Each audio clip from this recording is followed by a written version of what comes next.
आणि यापुढची बातमी आहे MCAच्या निवडणुकीसंदर्भातली। ही निवडणूक 6 जानेवारीला म्हणजे काल पार पडणं अपेक्षित होतं, पण या निवडणुकीला आता हायकोर्टानं स्थगिती दिली आहे।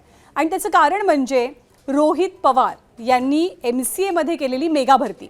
आपल्या घरातल्या सदस्यांना त्यांनी आजीवन सदस्यत्व MCAचं बहाल केलं आणि स्वतःची सत्ता MCA मध्ये टिकावी यासाठी रोहित पवारांनी अशा पद्धतीने मेगा भरती केल्याचं बोललं जात आहे। मनमानी पद्धतीने संघटनेची सदस्य संख्या वाढवल्याचा आरोप भारताचा माजी क्रिकेटर आणि भाजप पदाधिकारी केदार जाधवनं रोहित पवारांवरती केला।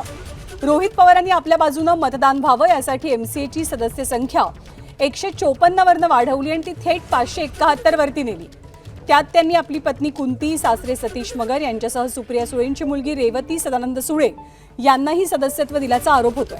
सोबतच अनेक राजकीय नेते आणि शैक्षणिक संस्थांना सुद्धा ऐन निवडणुकीच्या तोंडावरती सदस्य करून घेण्यात आल्याचा आरोप केदार जाधव यांनी केलाय। हे जे 400 वोटर्स ॲड केलेले आहेत, सो ही सगळी प्रक्रिया जी झाली आणि जसं सांगितलं की जे वोटर्स ॲड केलेत हे सगळे ऑल वोटर्स सगळ्या कॅटेगरीमध्ये वोट करतील असं त्यांनी सांगितलं।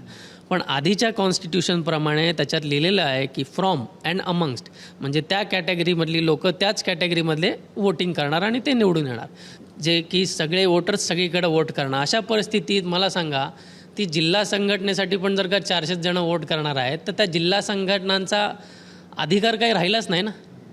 तर मला वाटतं ह्या सगळ्या गोष्टी निदर्शनास आणणं गरजेचं होतं। ABP माझा, उघडा डोळे बघा नीट।